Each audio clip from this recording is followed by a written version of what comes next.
प्यारे दोस्तों, कैसे हैं आप लोग। पीएसपी के इस डिजिटल प्लेटफॉर्म पर आपका हार्दिक स्वागत एवं अभिनंदन है। जैसा कि आपको पता है कि प्रभात ज्ञान कोश के तहत हम डेली न्यूज़ एनालिसिस में भारत और विश्व का करंट अफेयर्स लेकर के आपके बीच में हाजिर होते हैं। आज का जो करंट अफेयर्स है उसकी जो सबसे पहली खबर है वो संबंधित है अरुणाचल प्रदेश से संबंधित है। और अरुणाचल प्रदेश के मुख्यमंत्री के रूप में शपथ ली है पेमा खांडू ने। किन्होंने शपथ ली है? पेमा खांडू ने अरुणाचल प्रदेश के मुख्यमंत्री के रूप में शपथ ली है। पेमा खांडू जो है बीजेपी संसदीय दल के नेता हैं तथा ये लगातार तीसरी बार जो है वो अरुणाचल प्रदेश के मुख्यमंत्री बने हैं। तो यहाँ पे बीजेपी विधायक दल के नेता के रूप में फिर से चुने गए पेमा खांडू, उन्होंने तीसरी बार अरुणाचल प्रदेश के मुख्यमंत्री के रूप में शपथ ली है।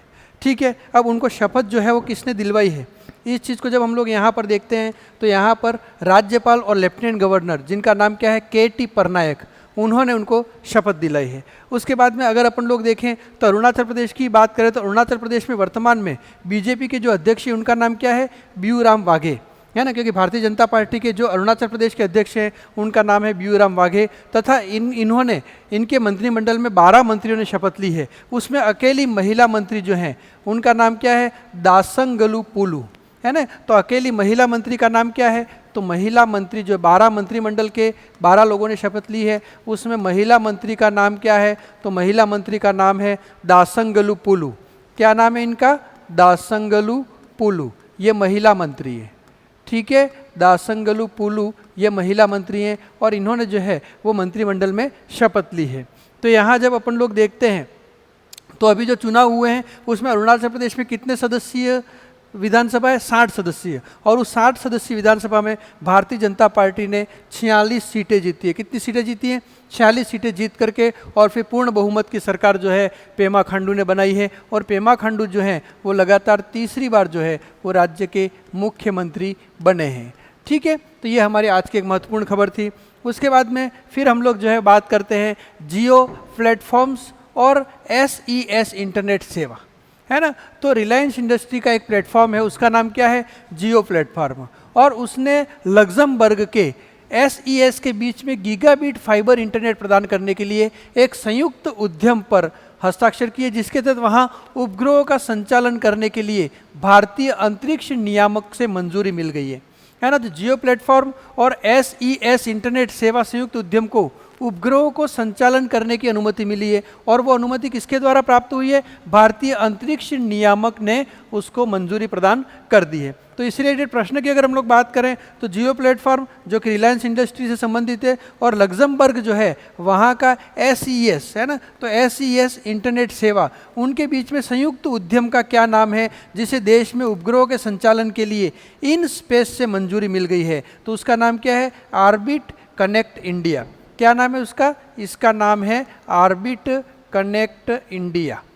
ठीक है, तो ऑर्बिट कनेक्ट इंडिया इसका पूरा नाम है। अब फिर हम लोग जब आगे बढ़ते हैं तो अगली जो हमारी खबर है वो किससे संबंधित है, ये फिर संबंधित है अमेरिकी प्रौद्योगिकी दिग्गज कंपनी इंटेल। उसने $25 बिलियन के इजराइल चिप प्लांट की विस्तार की योजना को अभी रोक दिया है ना। तो इजराइल के साथ में अमेरिका की बहुत बड़ी प्रौद्योगिकी टेक्नोलॉजी के क्षेत्र में बहुत बड़ी कंपनी जिसका नाम क्या है, इंटेल। तो इस इंटेल ने $25 बिलियन निवेश करना था, कहाँ पर, इजराइल। तो इजराइल के चिप प्लांट के विस्तार की योजना को उसने रोक दिया है। तो अमेरिकी बहुराष्ट्रीय निगम इंटेल ने इजराइल में चिप प्लांट के विस्तार की योजना पर रोक लगाने का फैसला किया है, जिससे $15 बिलियन का अतिरिक्त निवेश होना था, है ना। तो इस चीज़ में कंपनी ने जब ये निवेश रोक दिया इजराइल में, अमेरिकी कंपनी ने, तो उसके पीछे उसने कोई एक निश्चित कारण नहीं बताया। लेकिन ऐसा माना जाता है कि गाज़ा पट्टी में जिस प्रकार की घटनाएं हो रही हैं उसको लेकर के फिर इंटेल ने ये निर्णय लिया है कि वो इजराइल में चिप प्लांट के निर्माण के विस्तार को रोकने जा रहा है। ठीक है, ये प्लांट अभी जो है वो निर्माणाधीन है और इसमें $15 बिलियन के अतिरिक्त निवेश का मतलब होगा कि अंतिम लागत में $25 बिलियन तक उसकी बढ़ जाएगी। ठीक है, तो किस अमेरिकी बहुराष्ट्रीय कंपनी, तो उसका नाम क्या है, इंटेल, उसने इजराइल में कितने बिलियन डॉलर, $25 बिलियन के चिप प्लांट के विस्तार की योजना पर रोक लगाने का जो है वो फैसला किया है। ठीक है, उसके बाद फिर हम लोग देखते हैं जो अगली खबर है वो किससे संबंधित है, मध्य प्रदेश से संबंधित है। और ये मध्य प्रदेश के मुख्यमंत्री हैं और इनका नाम क्या है, मोहन यादव। ठीक है, और मोहन यादव जो है उन्होंने क्या किया है, एक नई योजना की शुरुआत की है और उस योजना का नाम क्या है, पीएम श्री पर्यटन हवाई सेवा। क्या नाम है इसका, पीएम श्री पर्यटन हवाई सेवा। और इसमें आप लोगों को पर्यटन से का नाम इसमें आ गया, उससे आप लोगों को पता चल गया होगा कि पर्यटन स्थल जितने भी हैं मध्य प्रदेश में उनके बीच में कनेक्टिविटी बढ़े, है ना, तथा उन स्थलों के बीच में सुगम तरीके से लोग एक जगह से दूसरे स्थान पर जा सकें। तो पर्यटन स्थलों के लिए सुगम परिवहन साधन उपलब्ध कराने और कनेक्टिविटी बढ़ाने के लिए मध्य प्रदेश के मुख्यमंत्री मोहन यादव ने पीएम श्री पर्यटन हवाई सेवा की शुरुआत की है। और इसकी शुरुआत उन्होंने कहाँ से की है, इन्होंने की है राजभोज हवाई अड्डे से। और ये कहाँ पर है, ये है आप लोगों के भोपाल में। तो इन्होंने भोपाल से लेकर के और फिर पहली उड़ान भरी थी, कहाँ के लिए भरी, जबलपुर के लिए। ठीक है, तो इस प्रकार से पीएम श्री योजना को शुरू किया उन्होंने, है ना। तो एमपी के सीएम मोहन यादव ने पीएम श्री पर्यटन हवाई सेवा की शुरुआत की।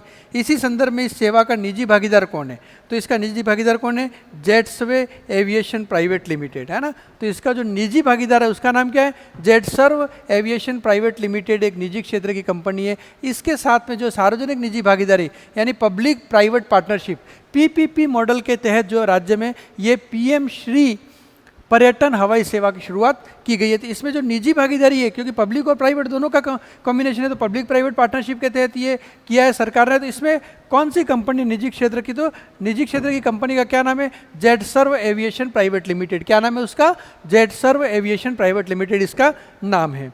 फिर हम लोग अगली खबर की तरफ अपना रुख करते हैं और ये फिर एक रक्षा से संबंधित बहुत बड़ा जो है वो समझौता होने जा रहा है। और वो चेक गणराज्य जो है उसने जर्मनी से लेपर्ड टैंक खरीदने की योजना को मंजूरी दी। और कितने लेपर्ड टैंक खरीदेगा वो, 77 लेपर्ड, जो 2A8 आधुनिक युद्धक टैंकों की खरीद को अपनी रणनीतिक रक्षा परियोजना की सूची में शामिल किया है। तो कौन कर रहा है, ये चेक गणराज्य। किससे खरीद रहा है, जर्मन से। और क्या खरीद रहा है, 77 लेपर्ड टैंक खरीद रहा है। और वो कौन से आधुनिक युद्धक टैंक हैं, 2A8 युद्धक टैंक हैं। ठीक है, तो इसमें जब अपन लोग देखेंगे तो प्रश्न क्या बन सकता है, किस देश ने, तो चेक गणराज्य ने जर्मनी से लगभग, है ना, 1.6 बिलियन यानी कि कितना डॉलर हुआ, 1.73 बिलियन डॉलर में से 77 लेपर्ड टैंक खरीदने की योजना को मंजूरी प्रदान की है। 77 लेपर्ड टैंक खरीदने की योजना को मंजूरी प्रदान की है। अगली जो खबर है वो फिर जब हम लोग देखते हैं, Times Higher Education impact ranking 2024, Times Higher Education impact ranking 2024, है ना। तो टाइम्स हायर एजुकेशन, ये THE, इसने इम्पैक्ट रैंकिंग 2024 जारी की है, जिसमें विश्व के जितने भी बड़े बड़े इंस्टीट्यूशन हैं, है ना, जो कि एजुकेशन से रिलेटेड है, और उनकी एक रैंकिंग जारी की है। तो दुनिया भर के उन शीर्ष विश्वविद्यालयों की पहचान की गई है जो कई संयुक्त राष्ट्र सतत विकास लक्ष्यों में उत्कृष्ट प्रदर्शन कर रहे हैं। और उसका आधार किसको माना है, संयुक्त राष्ट्र सतत विकास लक्ष्य, जिसको अपन लोग SDG गोल कहते हैं। क्या कहते हैं, SDG गोल। तो कौन सी ऐसी यूनिवर्सिटीज़ हैं जो संयुक्त राष्ट्र सतत विकास लक्ष्य में उत्कृष्ट प्रदर्शन कर रहे हैं, इसके तहत Times Higher Education impact ranking 2024 जारी की गई, जिसमें जब अपन लोग देखें तो पहला जो स्थान है सबसे रैंकिंग में ऊपर है वो कौन सी यूनिवर्सिटी है, ऑस्ट्रेलिया की वेस्टर्न सिडनी यूनिवर्सिटी। कौन सी यूनिवर्सिटी है, ऑस्ट्रेलिया की वेस्टर्न सिडनी यूनिवर्सिटी। तो ऑस्ट्रेलिया की यूनिवर्सिटी है और उसका नाम क्या है, वेस्टर्न सिडनी यूनिवर्सिटी। ठीक है, तो वेस्टर्न सिडनी यूनिवर्सिटी है जो कि इसमें टॉप पर रही है ना। तो टॉप पोजीशन पर कौन सी यूनिवर्सिटी रही है, वेस्टर्न सिडनी यूनिवर्सिटी, जो कहाँ की है, ऑस्ट्रेलिया की। उसने पूरे विश्व के जो है वो एजुकेशन को लेकर के शीर्ष विश्वविद्यालय, और जो विश्वविद्यालय भी ऐसे जो संयुक्त राष्ट्र के सतत विकास लक्ष्य यानी SDG जो है ना, SDG गोल जो है उनको पूरा करने के लिए अपना उत्कृष्ट प्रदर्शन कर रहे हैं। तो इसमें सबसे पहली रैंकिंग जो ऑस्ट्रेलिया की वेस्टर्न सिडनी यूनिवर्सिटी है। ठीक है, उसके बाद में फिर अपन लोग देखें तो यूनाइटेड किंगडम की यूनिवर्सिटी ऑफ मैनचेस्टर है। दूसरे नंबर पर कौन सी है, UK की कौन सा इंस्टीट्यूशन है, तो यूनिवर्सिटी ऑफ मैनचेस्टर है। अब भारत का इसमें क्या स्थिति है, तो इसमें सर्वाधिक 96 संस्थान के साथ भारत सबसे ज़्यादा प्रतिनिधित्व देने वाला देश है। तो भारत के कितने इंस्टीट्यूशन इसमें शामिल किए गए हैं, 96 इंडिया के, और सर्वाधिक इंस्टीट्यूशन इस हिसाब से किस देश के हैं, भारत के हैं। तो सर्वाधिक संस्थान या सर्वाधिक प्रतिनिधित्व देने वाला देश कौन सा हो गया, भारत। और भारत के कितने संस्थान इसमें शामिल किए गए, 96 संस्थान इसमें शामिल किए गए हैं। ठीक है, तो इसमें सर्वाधिक स्थानों के दृष्टिकोण से देखें तो 96 स्थान प्राप्त करके, यानी 96 संस्थानों को इसमें भागीदारी प्रदान की गई है और इस आधार पर भारत जो है वो शीर्ष प्रतिनिधित्व वाला देश बन गया है। ठीक है, तो इसमें जब अपन लोग देखें तो इस पूरे को जब आप लोग देखते हो तो भारत में सबसे आगे कौन सा है, तो अमृता विश्व विद्यापीठ है ना। तो भारत में टॉप पर कौन सा है, अमृता विश्व विद्यापीठ, जो कि इंडिया में सबसे टॉप पर है। तो Times Higher Education impact ranking 2024 में 96 संस्थानों के साथ कौन सा देश सबसे अधिक प्रतिनिधित्व करने वाला देश है, तो भारत है। पहले स्थान पर कौन सी यूनिवर्सिटी है, वेस्टर्न सिडनी यूनिवर्सिटी ऑस्ट्रेलिया की है। ठीक है, और भारत में पहला स्थान किसका है, अमृता विश्व विद्यापीठ भारत में पहले स्थान पर है। फिर हम लोग यहाँ से जब आगे बढ़ते हैं तो अगली जो हमारी खबर है वो है भारतीय प्रौद्योगिकी संस्थान IIT, और IIT भी कौन सा है ना, Indian institution of technology Kanpur IIT के, और AVPL है ना इंटरनेशनल, कौन सा, AVPL इंटरनेशनल है ना। तो AVPL इंटरनेशनल जो है उसकी स्थापना 2016 में हुई थी और ये किसान सशक्तिकरण एजेंट के रूप में इसकी स्थापना की गई थी है ना। तो किसानों का सशक्तिकरण कैसे हो उसको लेकर के AVPL जो है इंटरनेशनल का जो है वो स्थापना की गई थी। तो भारतीय प्रौद्योगिकी संस्थान कानपुर और AVPL इंटरनेशनल जो कृषि ड्रोन पारिस्थितिकी तंत्र में काम करता है ने उन्नत तकनीकी से लैस अत्याधुनिक ड्रोन के सह विकास के लिए हाथ मिलाया है, जिसे भारत, ऑस्ट्रिया और कई यूरोपीय देशों में बड़े पैमाने पर भूमि धारकों के सामने आने वाली चुनौतियों का समाधान करने के लिए डिजाइन किया गया है। तो IIT कानपुर और AVPL इंटरनेशनल ने किसान अनुकूल ड्रोन विकसित करने के लिए, क्या विकसित करने के लिए, किसान अनुकूल ड्रोन विकसित करने के लिए एक दूसरे के साथ में समझौता ज्ञापन पर हस्ताक्षर किए हैं। ठीक है, तो यहाँ पे IIT कानपुर ने किसानों के अनुकूल ड्रोन विकसित करने के लिए किसके साथ सहयोग किया है, जो कृषि संबंधी बाधाओं से निपटने के लिए ड्रोन तकनीक का उपयोग करेगा, AVPL इंटरनेशनल के साथ में समझौता किया। किसके साथ में समझौता किया है, AVPL इंटरनेशनल के साथ में। और AVPL की स्थापना कब की गई, 2016 में। और ये मुख्य रूप से क्या है, किसानों के हित के लिए, कृषक समुदाय को कौशल विकास के लिए जो है वो ये काम करता है। ठीक है, अगली जो हमारी खबर है वो भारतीय नौसेना से संबंधित है और भारतीय नौसेना को 5वां मिसाइल सह गोला बारूद बार्ज मिला है ना। तो भारतीय नौसेना को 5वां मिसाइल सह गोला बारूद, और उसका नाम क्या है, बार्ज। क्या नाम है इसका, बार्ज। तो बार्ज प्राप्त हुआ है। ठीक है, तो इसमें जब अपन लोग देखें तो हाल ही में भारतीय नौसेना ने 5वां मिसाइल सह गोला बारूद बार्ज है ना, जिसमें LSAM 13 प्राप्त किया है, जिसे किसके द्वारा बनाया जा रहा है, तो सेकॉन इंजीनियरिंग प्रोजेक्ट्स प्राइवेट लिमिटेड के द्वारा बनाया जा रहा है। क्या नाम है इसका, सेकॉन है ना।